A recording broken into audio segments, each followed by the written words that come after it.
Hello and welcome to a very special episode of the Silver and Black Coffee Hour. My name is Tom Petrini. We got my buddy Aaron Blackerby here. What up? Zach Montana on the end of the couch. What's good? And a very special guest to discuss one of the most important stories happening in Spurs world right now, Project Marvel. Michael Karlis of the San Antonio Current, who's been super duper on top of this. We knew that when we were talking about this, we want like an expert on this topic in here, and you, sir, are that. So thank you very much for joining our humble little show. Yeah, well, thanks for having me. I'm a big fan, and we have a lot to get through today. We do. It's quite a lot, and you know we got schedule release stuff. We got some questions from our fans that we solicited through the week, but Let's take care of our quick business too. Absolutely. Like and subscribe to the podcast. Tell your friends and enemies. That's right. And look, this is going to be a robust conversation. Yes. Drop your opinions in the comments. We're usually pretty responsive to them. And yeah, Michael, we're super stoked that you're here. This is our first in-person guest on our show, actually. Oh, wow. We've done some Zoom, so thank you for doing this. Ground. You have to sign the wall when you leave. Sorry to the house. We'll see about that. Sorry to the house, Tom. I mean, that's fine. It'll be worth something someday. We'll have it framed like just the piece of glass and the frame over the wall so it doesn't get hurt. No, but seriously though, like, I mean, we were talking about this on the Summer League episode, like, you know, the way that Aaron gets excited to see like Spurs development coaches. Like that's how I feel about talking to incredibly smart people in our field, and so we're like genuinely very, very excited to have you here for a big discussion on like a very complicated thing. So we have a lot of listeners in San Antonio and Austin, but also from around the world who maybe aren't quite as up to speed on Project Marvel. So 10,000 foot view. What are we talking about today?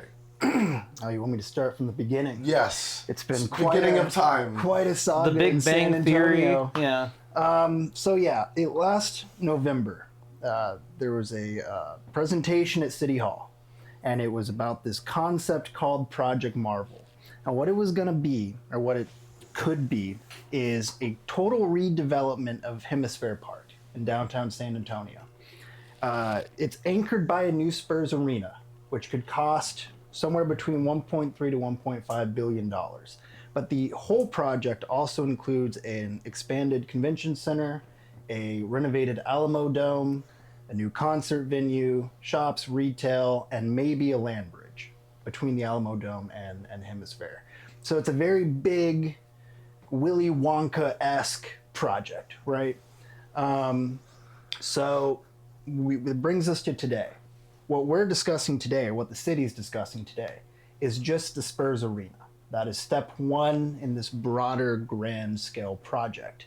But a lot has changed in San Antonio between when the presentation was first given on Project Marvel to where we are today. Most importantly, there's a new mayor.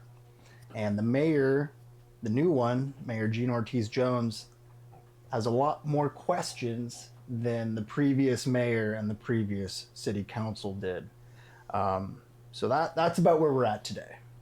And Mayor Gina Ortiz Jones was like just started her term. She was essentially. She started in June 18th.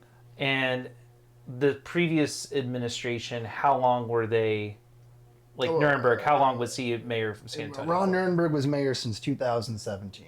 So Okay. The only reason why I didn't run again is because he was turned out. Interesting. Okay. That guy is yoked, by the way. Yeah, that is true. Former bodybuilder. Isn't I wanna that what do he's push-ups known with for? him. Yeah, for sure. Yeah. Big time Spurs fan though, because I saw him at majority of games I went to with his daughter as well. So And you know, and we have changes on the city council as well, and I think, you know, we've seen Mayor Jones get a lot of criticism on her handling of this, but it seems like the main thing that she's asking for is due diligence and more information. So, Right. What are some of her main asks, and I guess what are the things that she's done that have sort of rubbed people the wrong way in this,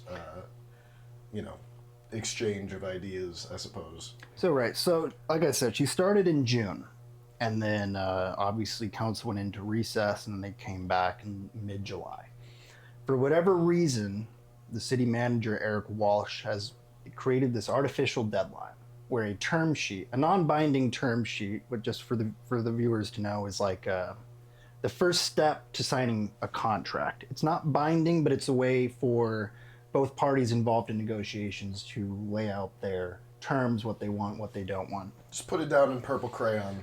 Yeah, It's that's initial a good analogy. initial yeah. like good faith efforts on both sides. Is that like fair to say? Yeah, think of it like an email without a scheduled meeting. Okay, like it's a talking about where we're going. Yeah. But so for whatever reason, city manager Eric Walsh has said we need to do this by the end of August. And so the beginning of this month, there was this economic impact analysis provided to council by a firm called CSL International. So the first issue with the report that Mayor Jones has, and that actually a lot of people, academics, economists have, is that CSL is owned by this company called Sixth Street Investments. Sixth Hey, we Street, know them. No, they're not. It's a different 6th Street, I believe. the Sixth Street Investments owns 20% of the Spurs.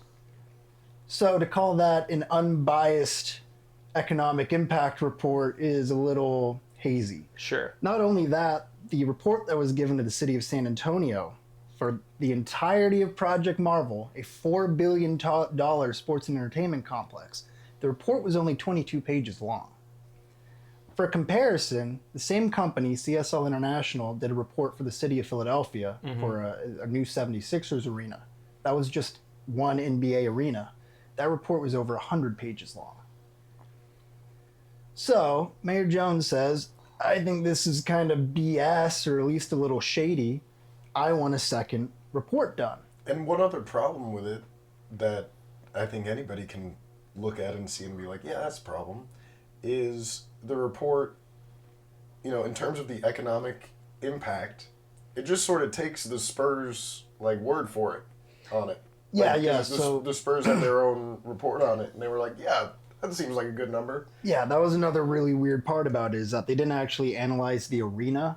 They only analyzed all the other projects, so the convention center and the Alamo Dome and et cetera. And then for the arena, the Spurs had their own economic impact report done. It's been done since January. It was not unveiled to the public until August. Why they hadn't brought it to the public's attention until August, the same month in which the city manager is pushing for a term sheet, kind of odd. And I understand a deadline for Bexar County for their portion of this, which is going to be $311 million plus fees that they would waive for early exit from the Frost Bank Center, getting it up to a total of almost $400 million. That's something that'll need to go to Bexar County voters, and they can only do that once a year. So they can do that once a year. So that's all. But that's a different thing. It's the same thing. So like I said, Project Marvel's a big, overarching project. What the discussion at City Hall is about and what the vote is about is just the arena, phase one. Yeah. So last month, Bexar County Commissioners Court, they had a meeting and they decided that they were going to ask the voters in November whether they want to vote on a visitor's tax increase to 2%. And that would hypothetically bring in $311 million to go towards the arena. The arena has 3 potential funding sources that will pay for it. The Spurs have said tentatively, not in writing, not officially, but they've said they're going to put $500 million towards the arena. If voters in November approve the visitor's tax increase, $311 million will come from the county. The rest of it will hypothetically come from the city. So, we're talking to a bunch of Spurs fans essentially here on the show. Where does the $500 million figure come from the Spurs? Who said that? How did that get public? So, okay. The Spurs, before, there was a meeting on August 6th at City Hall where they were going to talk about Project Marvel. Mm-hmm. A letter from the Spurs to Mayor Jones, which was sent the night before, was leaked Friday, or the morning of the meeting. Okay. In which that $500 million figure was unveiled. And then they've basically more or less confirmed that. I know they bought a huge ad in the Express News this week saying, friends, we're going to give you $500 million. This is a great deal. We love San Antonio. Like, I mean, it was kind of similar to like promoting it. when they were asking for the Austin games, and city councilors and county commissioners were like, whoa, man, this is freaking me out a little bit. Right. They came out and did some damage control and some easing of fears. But, I think it's definitely a really interesting, because on one hand, you look at it and you're like, that's a lot more money than a lot of teams would contribute to a project like this. But then on the other hand, I totally see where the mayor is coming from, being like, we got our own bills we got to pay. Like I love going to a Spurs game as much as the next guy, but when rent's due, and the car note, and some outstanding charges on my card, Right. all that stuff going on, it's like maybe I can't get out to this one, or I gotta be a little bit smarter about how I spend my money. So Tom, I do want to push back on the idea that this is a lot of money being contributed by the team. If the arena costs $1.5 billion and they put up $500 million, it's only 33%, which is maybe somewhere kind of about average. I mean, not all these arena deals are public. I know the Oklahoma City Thunder's new arena is almost all publicly funded. But then you look at stuff like San Francisco, and that was that new arena, the Chase Center. Yeah, right? Chase Center. That was almost entirely privately funded. You look at Jerry World in Dallas.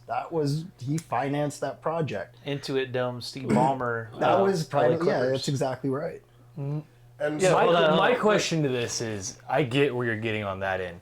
That stadium won't be used 100% just for the Spurs, though. The city will reap benefit from that stadium as well. So I do, like with concerts and things like that, that will be used for that stadium. To say that it's just going to be used for basketball for 41 times a year, I think is not the correct way to bill it. So, I mean, my not pushback, I guess, just my question is like, are they paying for their part of technically the project if that's going to be used? If it's just a basketball arena, then I get that. But like the dome and that Steve Ballmer paid for, they put concerts there all the time. Mm-hmm. This is going to be used for other things. Big shows will be coming to that stadium. This is the main city from Mexico, and if we're losing the Alamo Dome, if we're not getting the NCAA tournaments and stuff like that, and as someone who my side gig is working concerts at the Alamo Dome and doing things like that, I see that they're getting less and less shows, and you hear complaints saying that we need to upgrade to get these big names within this city. So I agree with it. Could be they could pay for the whole thing, and like that could be easily the easy solution. Like, hey, let's pay for the whole thing, and then get these guys off our back. But like the city is going to benefit from the stadium as well. Well, yeah. I mean, you will hypothetically bring in events. But so there's nothing technically wrong with the Frost Bank Center right now. So the same concerts that you're getting at the Frost Bank Center, I'm saying just not where it is, not the location, just the actual I didn't say that, but that is the arena itself is actually fine. very well maintained. Yeah. It's not that old. Oh. It's still newer than over half of the arenas in the NBA. No disagreement there, but I've always learned, I was told that location is everything on these things. And especially with like, if you're trying to get people back into the city, it makes sense to put something back in the city. Yeah, but if we're just talking about concerts, there's nothing wrong with the Frost Bank Center. I'm saying people aren't not coming to San Antonio because of that arena. The Alamo Dome is a whole different story. But I do, I kind of see what you're saying, but in a way, that having a new arena does bring concerts into the city. Like to sit there and to say that these big names don't want to come in and play at the brand new sparkling arena downtown, I don't think would be the right. I mean, I do agree the Frost Bank Center is still standing. It's a facility that obviously does its job, but I mean, you want to be a big city, you got to expand sometimes and do these big things. And I think for me, like that's just my only not pushback. It's just my like a topic of conversation is that arena won't just be used for the Spurs. It'll be used for the city. Will reap the benefits of that too. Yeah.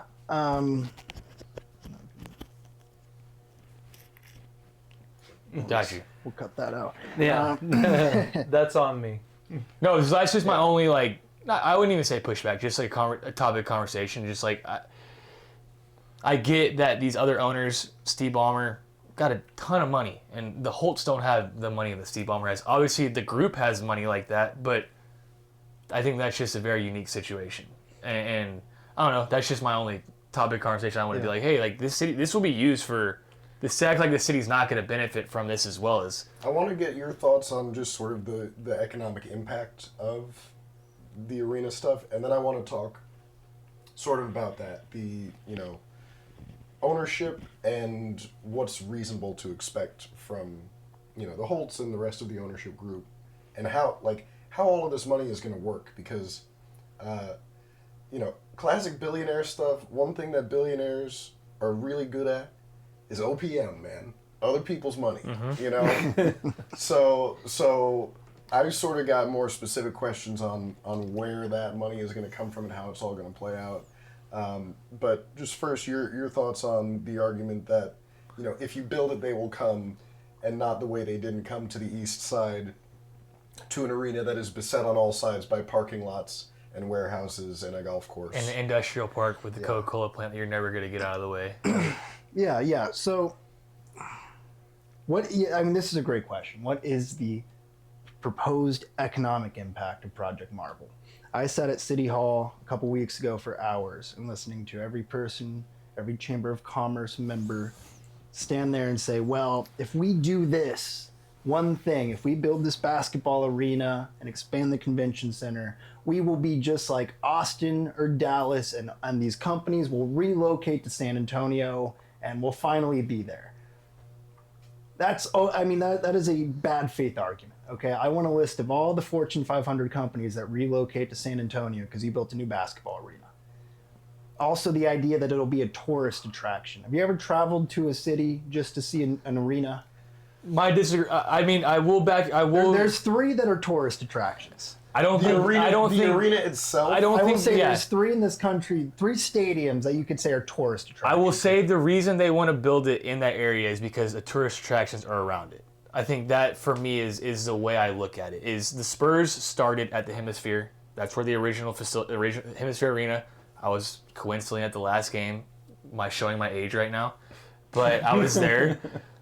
That is where the Spurs made their roots, and to act like, and I think there's already tourist attractions around it. You got the Riverwalk, you got Southtown, you got the Pearl, which isn't walking distance, but it's around there. They're trying to build up that whole area. They just built a 5-star hotel right down the street, right across the street from Hemisphere. They're building another one on the convention center lawn.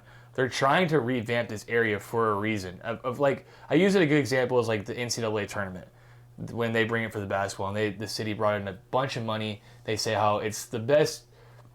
NCAA officials, multiple have come out and said, we would love to do it in San Antonio every year because of how easy it is to get around as a fan. You can stay downtown, you can walk to the arena, and that's the Alamo Dome. That's across 37. That's more inconvenient than would it be at Hemisphere. So I don't think they're building it as like they're coming to the stadium. I don't think it's the arena itself. I think it's the surrounding area around it that benefits, like, hey, let's go have a drink at the Riverwalk and then walk to the game. Or let's go to Bar Gimme Gimme and walk to the game afterwards. I want to push back on that. Okay. So if you look at studies, Sacramento is a good example of SoCo and other sports entertainment districts. Is it Maryland or Philadelphia or Atlanta? Atlanta. Mm-hmm. The Battery. Yeah, right. Yeah. Even in D.C. at where Nationals ballpark is, if you look at these districts, what happens is people drive in, they go to the game, they spend money within the district, the just immediate surrounding area, and then they go home. And especially how San Antonio is built, right? The people who can afford to go to games, they'll come down from the north side, they'll park in the parking garage.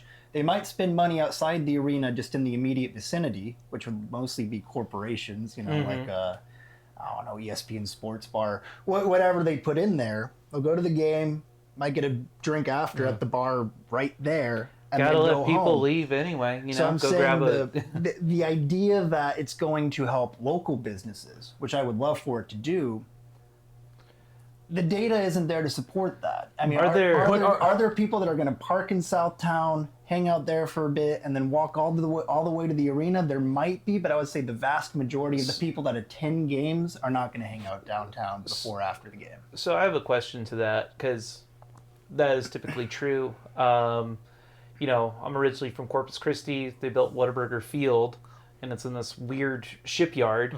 And across the street from it is a bar that they essentially modeled after Green Hall. You go to the game, baseball game, you go maybe get a drink there, and then you're in the shipyard with the Harbor Bridge over in the background. There's like, that's it to do right there.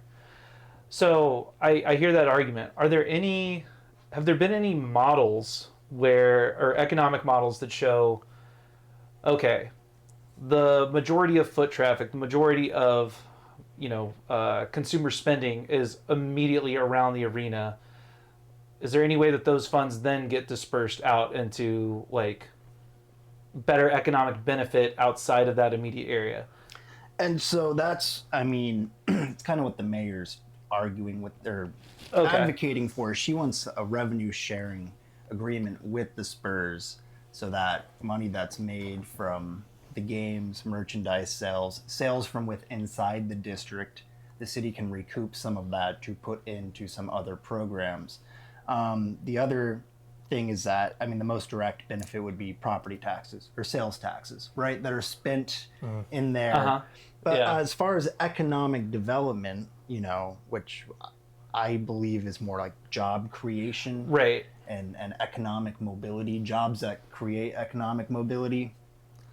This seems to be more of the same. It's low-paying service hospitality jobs, and that's kind of the overwhelming number of jobs that are available in San Antonio at this point. So when Sure. people say it's an economic development project, I guess I'm just curious about, and this is me just speaking out loud, comparing those kind of built sports entertainment districts that were obviously in areas that didn't really have something there before, so they had opportunity to build out, whereas it's a little different than what's going on in San Antonio, like the Riverwalk. And so I just am, I mean, I don't know if we're obviously waiting on an economic report anyways, so I'm just curious if that would change anything with what the city is, like the way they look at it as like their way to say, hey, you're right, there is going to be foot traffic in there, and the city's hoping that if they don't put a lot of parking down there, people have to walk around, and you're going to foot's on the ground, feet on the ground, and you're going to spend money that way. I don't know. I just was curious if it's any different than what it would be for like a Sacramento compared to San Antonio, because there is more to do Right. in downtown San Antonio. But I would say, locals don't even go to the Riverwalk now. they're trying to build up that city. But it's still, I was down there the other day filming a TikTok, and it's like, man, this is such a good product. If only locals could really access it. And it's not because it's not there, it's all chain stuff. I mean, redoing the Riverwalk is something I've always kind of advocated for. I mean, let's put local businesses on the Riverwalk. It would Yeah. make it a lot cooler product instead of the Rainforest Cafes and the bubblegum shrimp companies. Whoa, no Rainforest Cafe slander in this podcast, okay? I had a birthday at the Planet Hollywood under the Terminator 2 motorcycle there. Ooh. And Is that even I don't think it's still there. But to your point, there's a bunch of Yeah. chains. Yeah, it's a bunch of chains. I want to go back to something you said earlier, because you're right. I think there's 3 classic venues and 1 new one. That the venue itself is the attraction, or it's a place where you would go if there was nothing going on. You just wanted to come see the building. You know, Yeah. it's Fenway, it's Wrigley, it's the Mecca. Rose Bowl. Rose Bowl could be that could in that be, category. Yeah. And then I was going to say the Sphere. Yeah, the Sphere, yeah. Shout out to Jimmy Dolan getting 2 of those. What a bad guy. But As someone who's been to the Sphere before, I mean, I'm Sphere pilled. Like, go It's see sick. anything there. It's amazing. it's sick. I love Yeah. that it's staring at those guys that are, playing the, $10,000 round golf, and it's just like watching them hook a drive. Love that shit. It's very funny to me.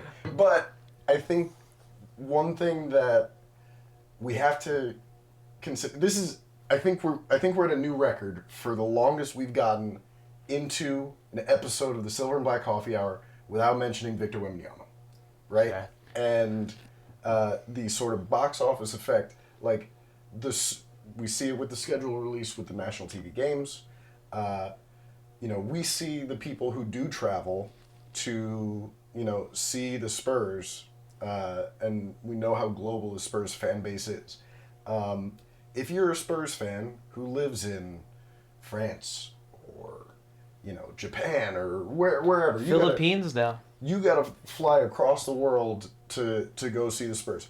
Are you gonna go see them at in San Antonio, where the arena is, sort of out off to the side? It's not really a destination right now. Or are you gonna go see them in LA or New York or another American city that you want to visit, right? I think that creating a downtown arena and sports entertainment makes it a lot easier for people who are considering coming to San Antonio to see a game to be like, you know what? Yeah, I want to check that out. It's not about the building itself. It's about what the location of the building represents and allows for visitors and for locals. And we haven't mentioned that the Spurs are never going to get an All-Star game in the current setup that they have right now. You're right. And that is a massive deal for the city. I mean, you can see, we can go look up economic reports, what it does for a one weekend of having tourists come in and enjoy basketball. You can still look at $440 million for the NCAA tournament that was there for a week. I mean, you kind of had to spend a little money to make a little money these days, and that's the unfortunate truth. You can't just go around pinching pennies and think you're going to bring in a lot of money. Well, so that's maybe my next question. How, in the current non-binding, by the way, like proposal, how is the city of San Antonio supposed to pay for this? So, right. So there's this. This thing feels called like this is where the snag a is. project partially. finance zone, and this is basically money that was supposed to go to the state, that the state has agreed to allow the city to recoup. That's going to be about $2.5 billion. That is technically where the money for the arena is supposed to come. But we really need to look at the term sheet, because initially it was a tax increment zone, which was hoping that the property taxes collected from the surrounding economic development would be enough to pay back for the arena, which is actually a very risky financial mechanism, because if the property tax revenue isn't what was projected, the city's on the hook for it. So I really, and this is why this has become such a weird thing. I can't get a clear answer on the project finance zone. Initially, my understanding when they set up this zone was that 2.5 billion could go towards one project. Okay. Either the arena, the convention center, or the Alamo Dome. So if you have $2.5 billion, but you only pay for the arena, how are you going to pay for the other stuff? But right. Now, I mean, so this is why this has become so murky. And I think this is why the mayor is saying, time out. Let's look at this a little deeper, okay? Let's get a second economic impact analysis. Let's get a term sheet, but maybe let's review it, before we kind of tentatively agree on something. She still wants a revenue sharing agreement between the team and the city, which the team is very much against. But in a city like San Antonio, where you're looking at a $200 million budget deficit, you have one of the highest poverty rates of any major city in the country. Any sort of deal, any sort of revenue deal that the city can get from this directly to put into social programs, it is that's the a high priority. That's where they'll be coming from, a point of negotiation for in this, which I think, you can tell me if I'm wrong, Michael, being more on the ground on this, but like, if there's anything I can take from this from afar, it just seems like currently, whether she's doing a great job at it or not, Mayor Ortiz Jones is coming from a point of negotiation and stumbling a bit with the way she's going about it, and even like building consensus within city council for it. So I do want to talk about the sort of politics part of it, because it is really interesting. And we were talking about this before the show. You got some Boston roots, I got some New York and Boston roots, and like it took us some time to adjust. Back when we got back here, to just sort of the way people operate and talk to each other, and honk at each other on the roads or not, and like there's like as a New Yorker, I appreciate direct communication. Love that. Makes my life easier. And I think that she's operating from a similar perspective, but there are things that she's saying out loud that, like, probably most Texans and San Antonians would rather just leave implied. You know, they wouldn't say out loud, we're negotiating from a position of strength. You know, why do we need to rush this? Like, you know, that's something that would be the obvious underlying, you know, MO. But you know, I go to Stephen A. Smith. You're not wrong, but you didn't have to say it. I mean, good Lord, like, you know, it seems like the way that she's going about it has sort of spooked some people. I don't know if the Spurs themselves are spooked, but I know that their fans certainly are about, like, wait, why isn't she 100% on board with it? I get why she's not 100% on board with it, because she just wants more due diligence. Tom, I'm one of those fans, to be honest. Yeah, no, I'm like, as a season ticket holder,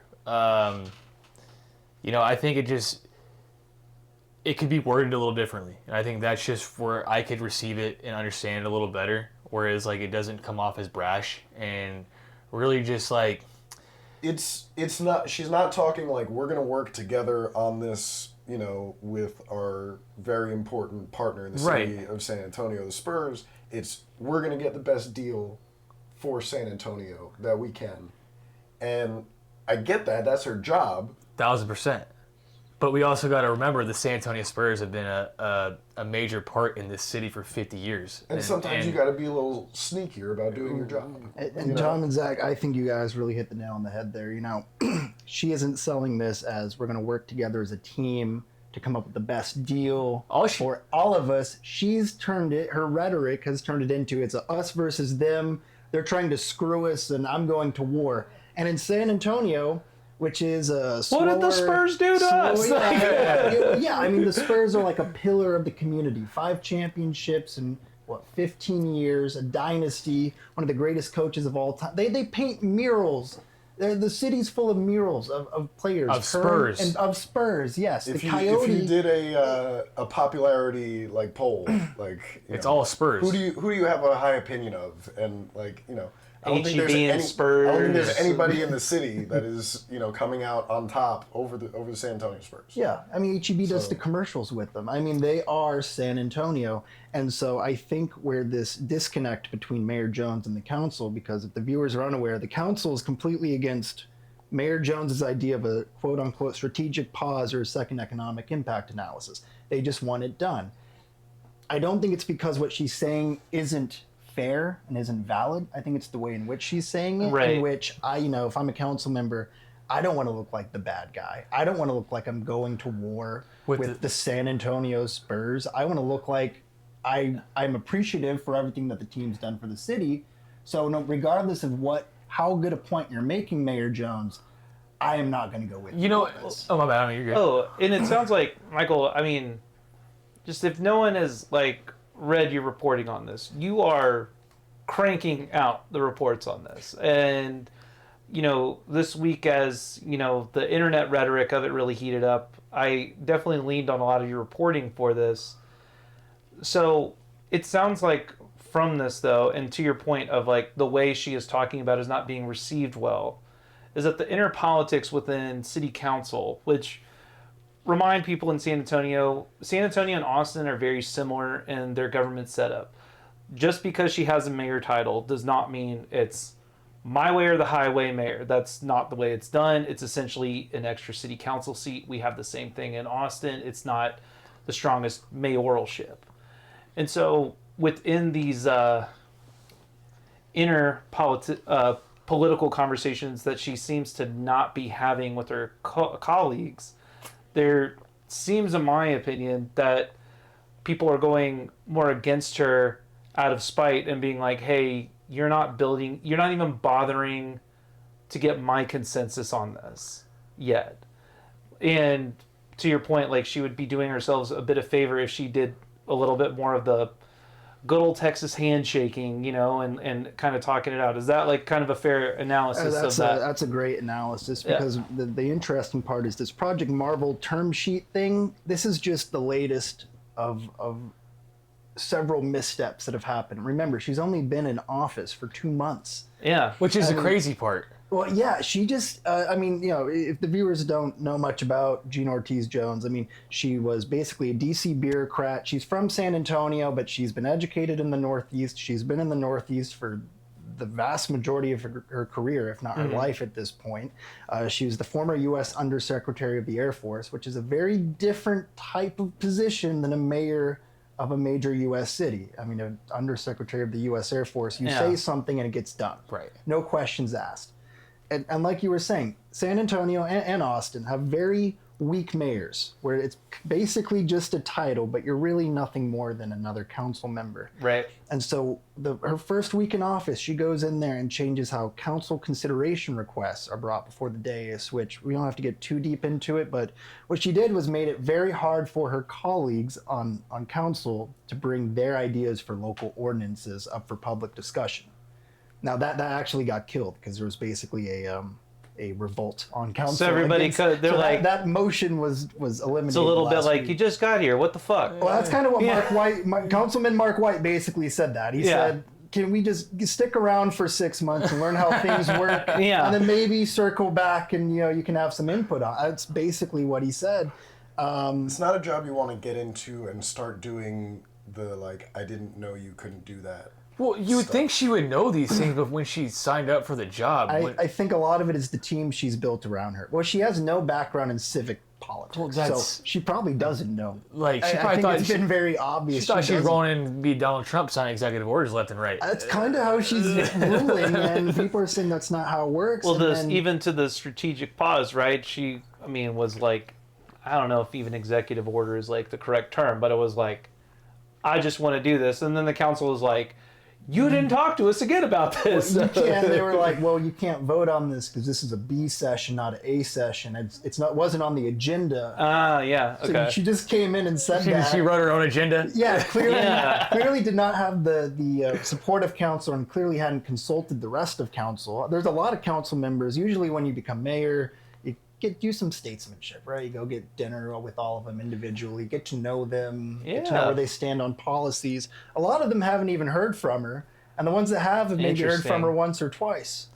And I know this might feel like we're dumping on her. I want to give her, credit where it's due because, I understand why she is, if not why she's operating this way, I understand why, she has these priorities, right? Her priority is to the people of San Antonio, and she knows that if the books are screwed up, she's not going to be able to help them with stuff that they need. Senior centers, cooling centers, flood prevention projects. Homeless centers was one discussed last week. Yeah. All of this stuff that it's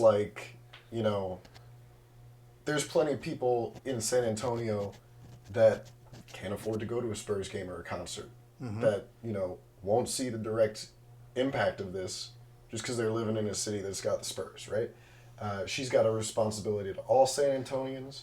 I understand that. And then also, back to just negotiating, right? I think she is negotiating from a position of strength.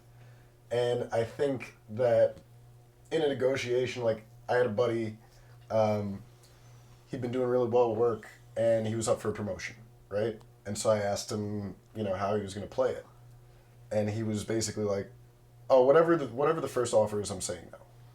I'm like, interesting. You're not afraid of pissing them off. And he's like, no, well, in any negotiation, the first offer that you get is the worst offer that the other party has even considered putting out there, right? And so it makes sense to have the conversation, to have the pushback. Probably would make more sense to have that conversation in a more, neutral tone, I guess. But so on the money side of this, one thing that I'm really interested in is something she mentioned on her appearance on TPR was wanting a cut, essentially, of concessions, maybe, of naming rights. And the naming rights thing is really interesting to me because this is a building that we may see a bunch of NBA finals and championships won it. And All-Star game, probably, if it does get built. Like this, Louis Vuitton Arena in San Antonio. Yeah. the Dell Dome, whatever it is, some gigantic corporation is gonna want to spend a lot of money to put their name on it, right? And the Spurs, I think, can fairly say, that's about us. You know, that's because of the box office that we're bringing, right? But my question is, how much of that $500 million that they have committed, how much do they already know they've got, you know, because the Chase Center, right? Yeah. Reportedly $300 million deal, naming rights deal. Really, that over seems a 20 little years. low, to be honest, for the Chase Intuit Center. Dome, Yeah. $500 million over 23 years. So, like, these are, like this could be a thing where if the Spurs are like, we'll give you $500 million, and then, oh, by the way, Dell's going to give us $500 million to name it. Boom. All right, sweet. Free money. Yeah. And then also, this is something that I've been thinking about, and I don't think it's I think it's a pretty obvious line to draw. Main ownership of the San Antonio Spurs is the Holt family, right? Think about what stakeholders, other than the Spurs and the city and the county, have the most to gain from this project. Local construction probably will like. And they already said nice 30%. local- 30% would be divvied out to local. They said 30% Local companies. Local companies, yeah. Companies. You know who just so happens to own a shitload of construction equipment Yeah, in it's the Holts. this neighborhood? The Holts. That's where their money is from. Actually, Holt Cat, biggest Caterpillar dealerships in the country, and they have annual revenue over $1 billion. And so, you know, how much of the construction costs are going to go directly to like part of Spurs ownership? I think that's a fair question to ask and thing to look at. I think these are the conversations that the mayor wants to have. She wasn't privy to these initial negotiations about Project Marvel because she wasn't mayor. Right. She's only been in for 2 months now. She's basically being forced to sign something without asking these questions, like what are the construction companies? She wants a piece of those naming rights. She says, you know, if we're going to do this and we're going to put up money, you know, in one of the cities with the highest poverty rates in America, I want a revenue sharing agreement so I can put in my vision for the city, my public works, my social, safety net policies. All of that makes perfect sense. She has been unable, though, to build a consensus on council because she isn't reaching out to them. She's not playing the local politics game, which she has never had to play up until now. I want her to succeed. I live in San Antonio. When the mayor succeeds, the city succeeds. But to succeed, and Mayor Jones, if you're watching, please, you need to build a team and you have to get some local people in there because everyone on her team right now is not from San Antonio. A lot of them are Air Force people, which is great. I love veterans. My family's a long military history of veterans.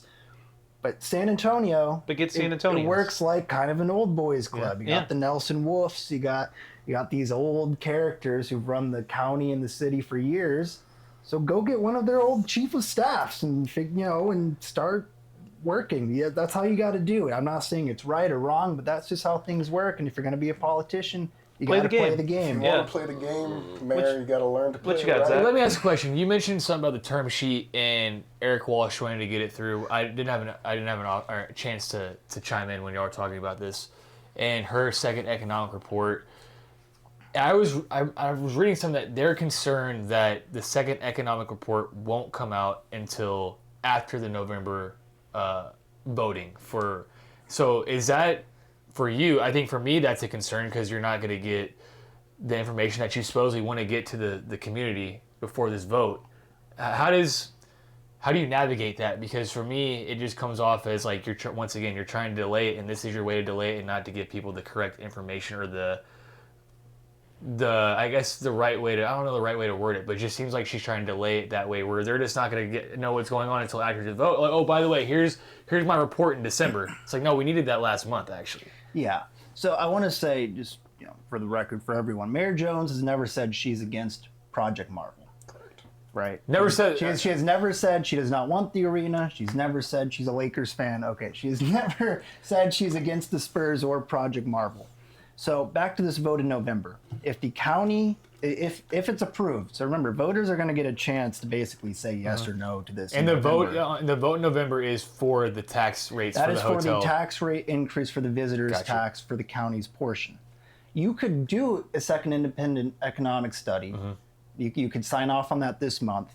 You could still have the vote in November, because the second economic impact study is basically just going to say, some of this doesn't look right. How can we come to a better agreement, a better deal? And all that vote in November does is it allocates $311 million to whatever you ultimately end up deciding doing. Right. So you can, and that's how you negotiate. Anyway. You never take the first offer, right? So you even if you sign the term sheet, you get a second economic study, doesn't come out until next February. You already had the vote, it passed. Now you can go back to the team and say, well, that term sheet was non-binding. This is what this new report says. We still have that $311 million. It's still going to go towards an arena, but I want the revenue sharing. I want a portion of the naming rights. I think it would, we can talk about capacity. Like, we can come to a better agreement. So even with the second study, it doesn't necessarily slow anything down. It doesn't say no. And I don't think anyone's intention is to tell the Spurs you can't have a new arena. And she also said, and Zach, you sent me this in that KSAT interview she did earlier this week, that this secondary study, it was the end of the interview, she said, this can be done in parallel with this project still continuing. So she was very deliberate about saying that. I think maybe that's someone also telling her, like, strategic pause was not the best word. It wasn't the best word. It's funny because I reached out to her office and I said, hey, it's me. I need, can you just give me a phone call about strategic pause? Because she never really said what that meant. She just said strategic pause. And I think that's where the business community came out in attack mode. I would even say the Express News editorial board. Well, yeah. And because it was painted as she, this is a yes or no thing and she's against it because she wants a strategic pause. Right. That was a bad choice of words, and that's why she's stopped using that phrase, if you notice. I think I'm not a PR guy. And that's not what I do. I'd probably suck at that, to be completely honest. No. Zach, you would be great in the East Coast where they love your directors. I just feel like she's never said she's against it. And I agree with that. But I just think we've already talked about this. The wording could be like just a little better and received better for the city. I think that's what I have a bunch of buddies that still live in San Antonio, and my parents are down in San Antonio, and it did spook a lot of people. And like, what you read online is, don't take it at face value. But when you talk to people face to face and you get real opinions from people that aren't bots or aren't hiding behind a fake avatar or whatever, it's like you get real opinions from people that, and everyone did get a little taken aback by that. It did concern the city, and of course she probably didn't mean it that way, but it did come off as like, hold on now, what are we doing here? Well, so now, I mean, yes, I feel like we've really covered that, and there's people's concerns, however real or unfounded. Feel your feelings. We've always said that here at the Silver and Black Coffee Hour. This weekend, Don Harris came out saying that there is now between the city, the county, and the Spurs a non-binding term agreement. It sounds like, once again, we're recording this on Sunday. It will be, I guess, released on Monday, but Wednesday. Okay, that's when they would. But so there's something that's about to be out in the ether. The original vote on this was supposed to be the 21st. It's now being moved back to August 27th. My question first, Michael, for whatever insight you can give, when Don's reporting that and we see the city, who in the city is doing that negotiation? Is it the city manager? Is the mayor a part of that? Is this councilman? So the mayor's not a part of it. It's basically just Eric Walsh. Okay. Eric Walsh is the one negotiating that term sheet on behalf of city council in the city of San Antonio. So is that because that 7 councilmen and women are on board with it, so he realizes he doesn't even need the mayor's... No, the mayor, she called for a strategic pause, and all of her colleagues said, no, we're not going to do that. We would encourage the city manager to continue negotiations. And so with the advice of the majority of council, that's what Eric Walsh, the city manager, went and did. So kind of similar to Austin once again, like city manager is usually one who has more power of pushing things through legislatively than the mayor does. He kind of reads the room and sees what the vote would be. And, Or she- I mean, sometimes I don't know Eric Walsh, but like I can tell you sometimes from Austin city manager, we have seen him not read the room blatantly and move things through. But that's Austin politics for another day. So to Don's point, though, we're thinking that like the negotiation was Eric Walsh, their city manager. Oh yeah. So Eric Walsh came to some sort of agreement, tentative, non-binding agreement. So now what will happen is that council will have this week to look over that term sheet, hopefully discuss it amongst one another. What a novel idea. Which is how it works. And then they will meet on, I read August 27th. And that term sheet will be public. Yeah, that So will we'll be be able public. to- It will so- be public sometime this week. I don't know if it'll be How- Monday. I would give or take Wednesday. How many pages are you expecting that's going to be? Dude, I don't know. It could be hopefully longer than 22 Right. pages, but Yeah. And that's going to go over everything. What? Well, no. So this would. Well, see, I don't really because right. So the Spurs said 500 million towards the arena, Right. and then they gave out that weird 500 million in surrounding economic Right. development, which, I think a lot of people said, "What does that mean? Can we Right. get that in writing? Can we get Yeah, line item list of what you're even referring to?" Yeah, So- yeah. That's what I'm. I guess I'm So curious. Is I it would like assume that would be part of the Gotcha. term sheet. Yeah. But I don't think the term sheet will include anything else. So it won't Right. include the convention Like, center, the yeah, outdoor yeah, room, gotcha. all of that. So It'll be mostly the arena and then whatever surrounding So economic this- development the Spurs were talking about. This is going to be cost of arena. What they expect to be all the materials they bring in to build this arena from the ground I up. would hope so. Gotcha. Because that's the other issue that Mayor Jones has been talking about is, we don't even have a rendering of the actual arena. We have that rendering of Project Right. Marvel. Yeah, yeah. That's kind of just like an AI artist. We have the interpretation. literal 10,000-foot view. of it. Right. Yeah, Yeah, we don't Landing- have a landing in rendering. We San don't Antonio. have a capacity. We don't even have a final cost. That's Right. another thing that she was really upset about, and rightfully so. Is it 1.3 or 1.5? 1.2? It's a lot of Can money. we get that cost down to maybe under $1 billion? Yeah. So this initial vote gets pushed back to the 27th as of now. What gets voted on August 27th? It'll be the term sheet. So the tentative, non-binding agreement, which would basically say this is the cost of the arena. This is how much the Spurs are putting in. This is how much the city would have to put in based on this cost projection. Okay. This is what the Spurs are committing to in terms of development, which is, I don't know, retail, shops, bars, whatever. It would usually probably have some sort of investor, like, we want to build 30 shops, and this is the Gotcha. company that we Sure. are looking to partner Yeah, that's what I was with curious. on that. Is it like construction companies that they want to be involved? It's like part of the team sheet, or is it very? I would, I mean, it wouldn't, I mean, this is a great question. I would assume that it would have maybe a list of contractors that they've talked that they contacted to, or whatever. Yeah. Got you. or Yeah. at least firms who have What their contacted prices are, construction what they got companies you. about what the price of the arena Got you. would be. And so even after they vote, the city council just votes on the 27th for this. Let's just assume that's going to pass just based on the noise of the last couple weeks. Probably will. Is there anything about that term that becomes binding to the Spurs, or is it still a non-binding term sheet? It's a non-binding term sheet, so council would look at this and say everything seems acceptable for the most part. Or they could also read it and say we need to continue discussing this Sure. because this is off the table. Either A way, strategic pause, if you will. a Yeah, strategic.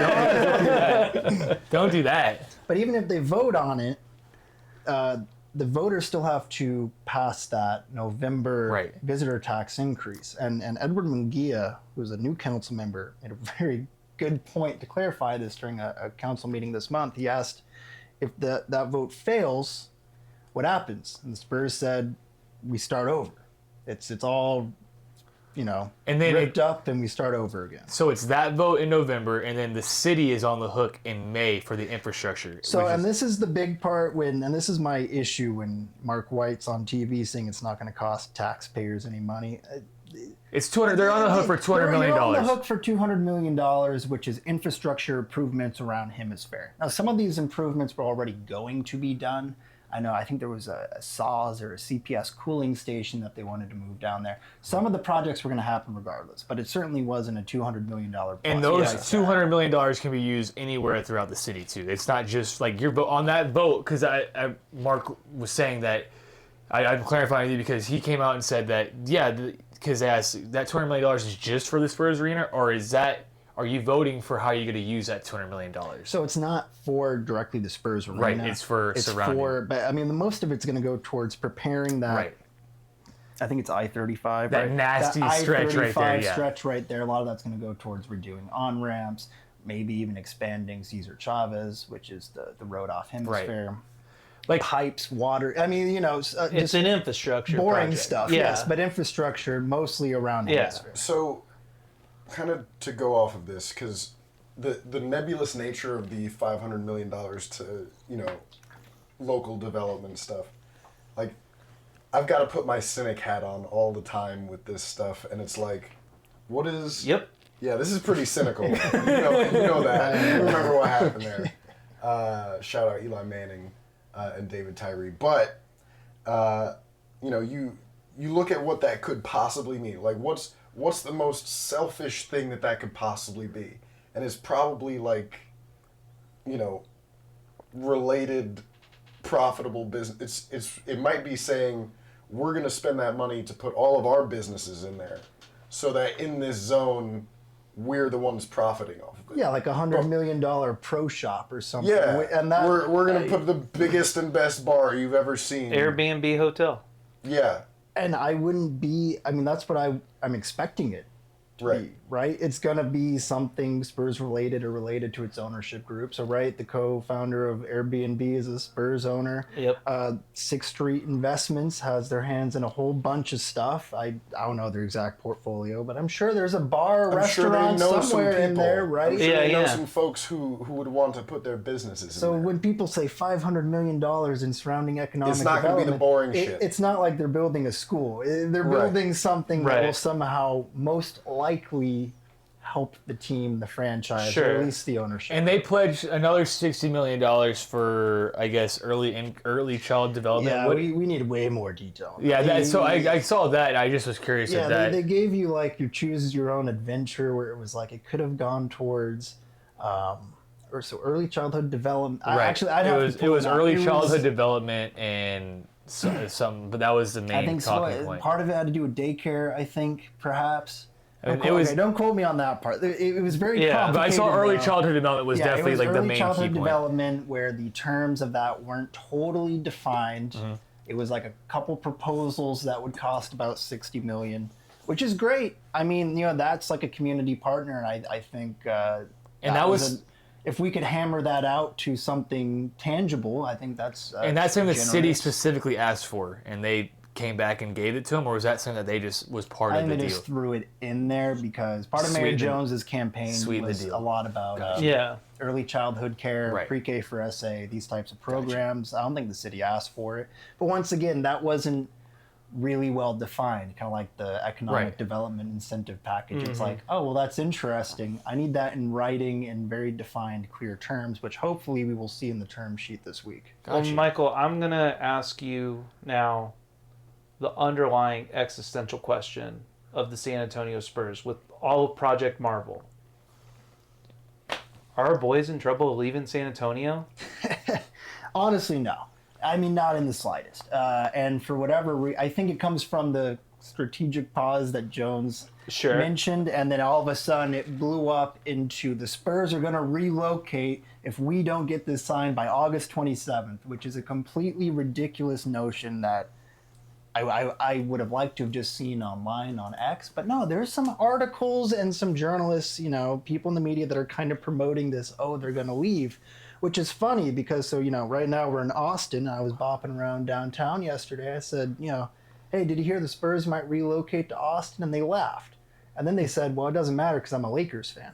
I mean, the thing about Austin, it would be one of the worst markets to relocate to because it's really a city of transplants who already have team loyalties elsewhere. You would have to fight UT, which we were talking about earlier, where, you know, UT probably doesn't want an NBA franchise. UT doesn't want any sort of. I mean, they're lucky the MLS managed to get a deal done. And the city of Austin would not be inclined to pay for any of an arena. Oh, absolutely. Michael, there's a reason there's a arena. That arena's way up north, too. They don't want another arena built. They have their Moody Center, which brings in a lot of money for the school, even if it's a smaller arena. So now you want the school to compete with a 20,000-seat new NBA arena? And the Spurs aren't playing there. No, absolutely not. It's too small. They share with all of UT Athletics. They're not playing up in Cedar Park either. Talk about too small up there. But they great in there. We've been talking about the Austin stuff since the Spurs decided to play some games up here, and you know, just all of the reasons it doesn't make sense to move the team up here. It makes sense for them to engage up here. Oh, absolutely. It makes sense for them to turn it from less of a people come with their established fandoms, make it more of a Spurs city.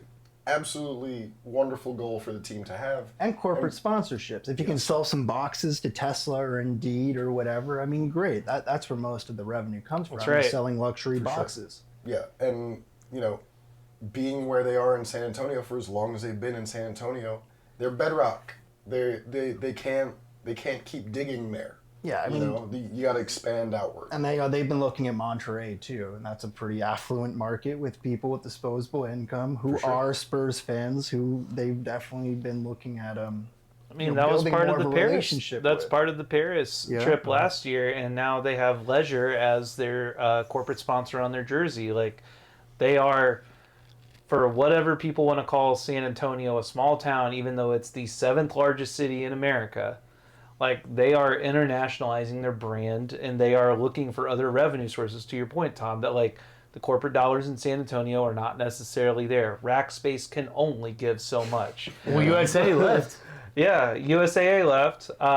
Valero is there. HEB, Frostbank, but you know, they're already tapped out. Yeah, right. As far as and when you as look much at money as they can get to the Spurs. number of corporate companies or headquarters in Austin compared to San Antonio, it'd be silly not to look here to get dollars.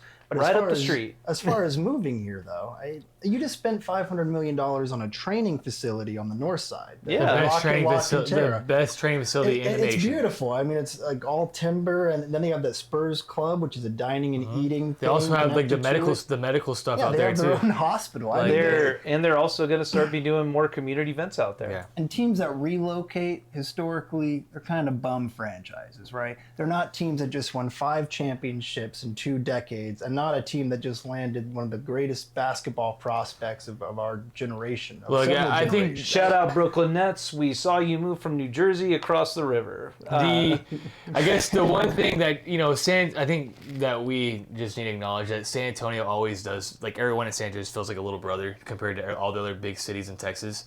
So it just feels like, you know, when these conversations start happening, little brother syndrome starts kicking in, and you get a little nervous, you know, and I think that's what's contributing to a lot of these conversations down in the city is because of, hey, you know, we could have gotten the Saints when Hurricane Katrina didn't happen because Jerry didn't want it to happen. Mm-hmm. You know, we could have another NFL team. Jerry's never going to let that happen. So we always feel like our hands are tied behind our back down in San Antonio. So I just feel like there's a reason why not. And that's one thing where I kind of got to give the mayor credit again is, like, you know, she sees all of the, you know, the fear and misinformation and the, you know, people carrying water, like, in a panicked state. Like, there's a fire somewhere, and she's like, why are you even carrying that water in the first place? Let's just take a beat, everybody. Mm-hmm. Like, you know, operating from a position of like, oh, what if they leave? That's how Oklahoma City taxpayers wound up on the hook for 95%. But they all voted, but they wanted it. Right. They wanted it. But also Oklahoma City knew that they had to do that. But Oklahoma City's known life without an NBA basketball team. Right. So, and that's, I guess my pushback is like, yeah, they know what it's like not to have a basketball team in the city and how boring it could be. So imagine if the Spurs, like that's where, like, as a Spurs fan, it's like, we don't want that to happen. Like, this city without the Spurs, you get comments online saying, oh, they can leave, it doesn't matter to us. It's like, what model do you have to base that off? Because actually the last 50 plus years, it's only San Antonio with the Spurs. So there's no like economic report. You're like, oh, what was San Antonio like before the Spurs here? Well, it wasn't much until the 1960s when they did the Hemisphere World thing, and that's kind of what blew it up, and then the Spurs showed up behind it. I would like in the second economic report for them to include honking. Okay. What is the economic impact of going honking after some big playoff? Is there any finals? environmental impact on it or anything? Oh, there's a lot of noise pollution with it anyway. But I mean, look, if you're gonna do a second one and you're like really want to get localized, like put some honking in it. So. But I mean, I like the bringing up the honking because it's like the Spurs. It's a culture. It's absolutely. absolutely It's part of the city. So Mayor Jones says, well, I just want some more details. And it's been easily spun by some people in the media and online as though she doesn't like the Spurs and they're leaving town because of that kind of, I would call it inferiority complex. We're the little brother. It's always been that way. And that's being used as, I think, a weapon kind of against Mayor Jones. Yeah, right now, but- as a, you know. But she should know this. And that's the one, like, she's from San Antonio. And she grew up there, so she should know how she might have been there recently, but even back when she was living in San Antonio, it was a lot smaller and a lot more isolated to what it is now. So she should know that these locals in this city will take her word of mouth and run with it, unfortunately, because I mean that's just what it is. You're listening to her and you're like, well, that doesn't come off as like somebody that necessarily, of course she wants them there, but it just doesn't come off as like It would be political suicide for that to ever happen. And I feel like she will get ousted out of her mayoralship or primaried before that ever comes to be. The thing is, like, I think you need to be, tough and, stand strong in the negotiations if you want the negotiations to go well for you. I just also think that the how confident she's being is just freaking some people out. I think she just needs a PR person. Yeah. Perhaps a new speech writer. It's like maybe we don't say this. Maybe we say. But you said it earlier that a lot of her people are from San Antonio, so they don't know. Not. And that's why I would strongly encourage her as a San Antonian to reevaluate the team and get some local people in there that can help you. And people have reached out to her and have tried to help her, and she doesn't want help. She thinks she's the smartest person in the room, which, like I said, she very well might be. But if you want to be a good leader, you have to take advice from local people. Yeah. That have and been people have her best interests. I think nobody wants her to not succeed.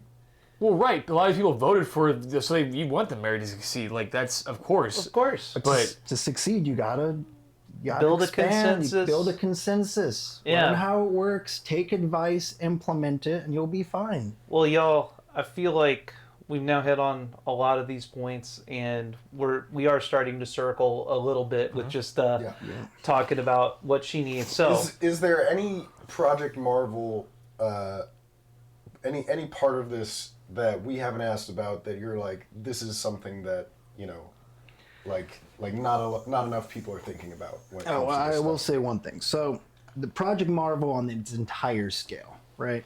So right now we're just talking about the arena. If that $2.5 billion that would have gone to the state, but now is being recouped by the city, if that can be spent on other projects as well, okay, convention center, that's probably $1 billion, realistically. Yep. Alamo Dome, it's a whole nother discussion because I think there is a fair argument as to, do we really want to spend another $1 billion on a stadium that does not have a permanent tenant and would basically just be a really big, really expensive concert venue? And whether that's worth it. I understand you were saying it does bring in big acts. Maybe if we renovated the Dome, maybe San Antonio could get Taylor Swift. And honestly, they 100% would. and she brings in an economic impact. It may 1,000 sound silly, but No, people 1,000%. travel yeah. to see her. I went to the Eras tour in Dallas. Amazing. Yeah, there you go. Yeah, so Well, and then the $400 million that they're never gonna get an NCAA tournament again until they remodel that. and the NCAA has basically said that. They're not on Yeah. the next. They're not on the next list, the voting list for 6-7 years. I think Yeah. the Alamo Dome really is the next conversation as Yeah. to, is this cost justified? But back to my main point is that You have $2.5 billion. You're going to put 500 towards an arena, $1 billion towards the convention center, $1 billion towards the Alamo Dome. Where's the rest of this money coming from? That land bridge, let me tell you, maybe the last president would have paid for it, because a land bridge is about $1 billion. I know up here in Austin, you're having your discussions about your... Oh, have you seen what they're doing on 35? Oh, yeah, my God. God. I think it's fascinating. I think it's fascinating, yeah. That is unbelievable. So it costs... I lived in Boston. I lived through the Big Dig. Stuff that costs a lot of money. Where's that money coming from? They want to do the John H. Wood federal building, turn that into a concert venue. Okay, that's being held up by duct tape, the basement floods. There was a big fleet issue. It's like, is that even feasible to renovate that building? Or is that more of a tear down? But where is that money coming from? Where is the rest of the money for Project Marvel coming from? I would love to know, because after this arena, the city's pretty much tapped out. Like I said, it's facing a budget deficit. How much more can you raise the visitor tax by? You want to do 4, 5, 6% visitors tax? I mean, that's where the money from the county would come from. You're going to pass a bunch of bonds? Well, it's really expensive right now because of how high interest rates are. So it's like, you know, I think people are looking at it as Project Marvel is going to be great. Past the arena, though, how do you pay for the rest of this stuff? And that's going to be an interesting conversation to see how that plays out over the next. The good thing we're just talking about the arena right now, because we'd be here for another 3 hours if we're talking about all the rest of it. But see, if you go online or you read the articles, no one's saying just the arena. It's all Project Marvel. Right. When you look at Project Marvel, do you, it will be a Marvel to pay for. Let me ask you: do you think the Spurs messed up by including all these other things into their bid? I've always thought that. I thought from a political point of view, it would have been an easier sell to just sell them, hey, we're going to build an arena in the entertainment it's going to be district. downtown. People, I think that would have been an easier sell to the public. It's a pretty simple idea to digest. It is, and this is how we're going to pay for the arena. I don't really understand why they came out with this whole grand vision, because... Wasn't there like a 2-phase on? It was like one was 1 to 5 years and one's 10 phases, but still, it's too complicated. It's too much. And when you look at that rendering and say San Antonio is going to build this in 15 years, I mean, it's laughable. It took them 5 years to redo the street on the St. Mary's Strip. Well, you know, it's just one of those, like, come on, that. Well, one could argue that appears unrealistic. I feel like we've really covered this today. We've covered the crap out of it. I mean, I'm sweating. Oh yeah, it's hot in here under the lights. It is hot in here. Michael, thank you so much. Thanks for coming out and sharing your knowledge on this. Oh, thanks for having me. And, we'd love to have you on again, even if it's by Zoom, just to give further updates on this project. You know, thank you for coming into our Thunderdome. So we told you you were gonna walk into the grinder here, so we appreciate that. Yeah. I guess I gotta hit you with a gotcha question. Oh no. Brady or Ortiz? I have to pick one. Yeah. Oh, Brady. That's fair. He won more Super Bowls. Ortiz won. I don't know. Ortiz won what, 4 or 5? But he didn't say. This is our fucking this is our city. fucking Yeah. city. No, it's true. That's true. I as a Yankee fan, I was like, damn, that's hard. All right, cool. That's tough. But yeah, seriously, dude, thank you so much for coming Thanks for by. having me. Yeah, appreciate it, man. Aaron, I think you guys. I really should we appreciate it. should we take a $5 and maybe do like some other Spurs stuff? Hey, everyone, thanks for tuning in to that. And because this episode has gone long, we'll be back next week with answering more questions from y'all. We did feel like the majority of questions this last week were around Project Marvel. So that's why we wanted to have such a more focused episode and conversation around it. And shout out to Michael Karlis and San Antonio Current. That was a really awesome conversation. I know that this is a really complex and multifaceted topic, and really glad that we could get one of the premier voices and thinkers and reporters on it, so that we could bring you guys, the listeners, as much of an educational perspective on it as possible, so we know what's going on Absolutely. in San Antonio. So thank you, Michael. But with that being said, there's still been just regular old Spurs news this week that dropped as well. Schedule came out on Thursday. Guess what, boys? Spurs are still coming to Austin. playing the Phoenix Suns, and coincidences of all coincidences, De'Aaron Fox started his Spurs career in Austin, and he is playing his former team in Austin next year, the Sacramento Kings. We got 22 games on national television. Oh, Can I chime in real quick? You mentioned games on national television. I do want to warn the Spurs fans. You mentioned two things, national television and the Kings. There's a game March 17th that starts at 10 p.m. local time. Sorry to tell you that, people. Oh, right. There's actually something I saw just this morning. There's going to be this new Tuesday nights. Peacock Coast to Coast broadcast where games start at 10 p.m. Central Time for West Coast games. We only have one of those. Thank God. I know my Wednesday, March 18th, will be ruined. Not because of loss, because I'll be tired. Well, yeah, fair enough. So, yeah, we're seeing, I mean, I just want to throw it to you guys real quick here. Like, initial thoughts on all things Spurs schedule going into the 25-26 season. Anytime the schedule gets released for the San Antonio Spurs, first thing I'm looking at is February. What is this rodeo road trip looking like? And man, fellas, between the All-Star break, the Austin games, and the geographic proximity of, we got a quick little West Coast swing for the Spurs, and then an East Coast swing for the Spurs. This is, without a doubt, the easiest basketball and travel rodeo road trip in team history. Well, remember what happened last year. They went rodeo road trip, or they had a stretch in January where they were in France. Yeah.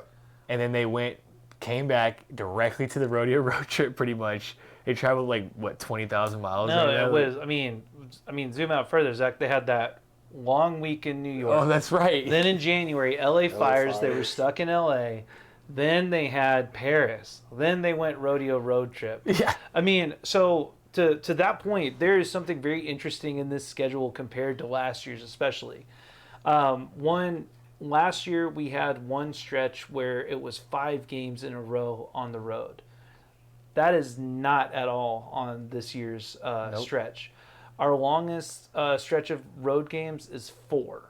Most of the others are divvied out in 2 or 3 stints on the road between home, so it feels a little more balanced. And I mean, looking at that first 20 games, one, you're playing in the West. You got to get out to a fast start to essentially get your positioning. I think the first 20 games of this season are crazy important for the team, and I could see them being just off rip 14-6 or 17-3 in that first 20 games. It's soft in the beginning, man. It's soft up until the 7th or 8th game. Yep. Which is between the Rockets and the Lakers. So it's manageable. Yeah. What do you got, Zach? Just this isn't the NFL where you have your 17-game schedule, so you know it's going to be different. Where are we going to travel to? Something unique. In the NBA, you're playing every team. You're going to have to bring it every night. There's going to be really be no nights off. 25, 24 really good basketball teams in this league. East, West, West Coast. I mean, for me, it's just fun to see the Spurs, but to know what my next few months will entail. It's a lot of basketball, and I know there'll be some Friday nights I'll be in, there'll be some Saturday nights I'll be in. I'll be laid up Tuesday nights. They have a 5:00 game on a Saturday. That coast to coasting on Peacock or on Prime Video. So there's just a lot of which I like is I feel like they've kind of not thrown a wrench, but it'd be nice to watch the Spurs game at 5:00. First home game is a matinee. Right, it's really nice. And we already knew this, but Christmas, defending champion Thunder. I think they're trying to push that Wemby in the primetime spot, but also some of these games they seem to be specifically catered towards the French audience as well. Yeah. So that they'll be able to see those more on time. Paul Garcia had a couple different interesting stats here. One, we have 14 sets of back-to-backs this year. Okay. That puts us, there's 2 tiers of teams above us that are in that stretch. So with like, I think the 76ers are at like between 16, 17 back-to-backs. Then there's another grouping of teams that's in the 15, and we're in the third range at 14. Then Matt Guzman, friend of the show, had a great stat I saw the other day. We are actually at a +2 advantage in back-to-backs, meaning we are going to be playing teams. We are going to be playing teams 2 more times that are coming off their own back-to-backs this season. So, Adam Silver, we don't usually thank you too often on this show, but I think he really helped set up the Spurs for success with the way that this schedule laid out this year. And my last thing is, I think this schedule, the Spurs, it's going to be interesting down the stretch. I've been looking at the final month of basketball. They play some pretty good teams. They played Denver 3 times. Or 2 times, excuse me, and that's going to... 3 times, actually, excuse me. They play them 3 times, and you know you're going to be in the same... You plan on being in the same stratosphere as Denver this year as a basketball team.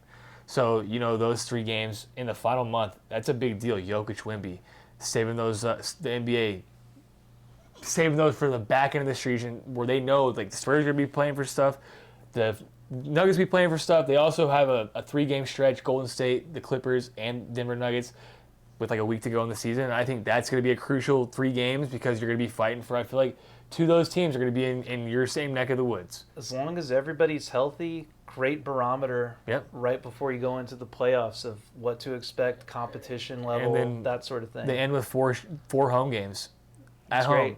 Then if you're in a playoff push, or you're trying to win games, you're playing Philly, Portland, Dallas, and Denver. I feel like the Frost Bank Center will be rocking and rolling those last 4 games. Yeah, you know, you think they're good enough to be a playoff team, so they're already they're already positioned. You know, they win one of those 4 games, or they, you know, imagine you're at the Frost Bank and they lock in that 6th seed, or you grinding out to get to that play-in, or you're grinding out to get to that 6th seed and they go 4 in a row. Like, that's nice to have those type of teams and those games at home, because it's still, this young team is learning how to win, I guess, and that environment will be sort of new to them with these guys. So it'd be nice that they're going to be at home and have a little pushback. Little home cooking. Yeah. Cool. Anything else, Tom? I think we can kind of call it there. Shout out once again to new friend of the show, Michael Karlis, San Antonio Current. Shout out to Lady Gaga, also old friend of the show. The reason my voice sounds like this. Great show, Gaga. I don't know, what else? What else we got? Look, I just hope with these bigger, broader conversations around the Spurs that keep it cordial, keep it community building. Yeah, don't end up in jail. You know, keep it in a place where constructive conversation is available, you know, and being able to truly just listen to each other. And it's okay to vent, and it's okay to ask if someone's venting. And shout out to all of the listeners out there who demand that sort of conversation. Yeah, really Thank you, appreciative guys. of that. And Zach, what do you got to sign off? I really got nothing, man. We talked a lot today. Was probably our longest episode recorded on to date. We've done some lives that have gone this long, but this is our longest sit down, have a conversation, and kind of have a direction where things are going. And I think we gave the people a lot of dope information. I'm excited to get feedback from people that had questions with me, because I don't have all the answers. So just watch the damn podcast and call it a day. So we appreciate y'all tapping in. If you made it this long, then damn, you must be sort of bored. I don't know. Yeah, but also we'll be back soon, probably next week. We know that we got a lot of questions. Sure that there'll be more questions. So the comments for this episode will be open for more questions, whether it's around the Spurs, Project Marvel. We still want to get to those. We just thought that, like, after the week that was had, that this was a really important conversation to have. So in the meantime, drop your comments, questions in the show, whether you're listening or watching us. Like and subscribe. Maybe give us a 5-star rating. and tell your friends and enemies about the Silver and Black Coffee Hour, and we'll be back really soon. Thank y'all again.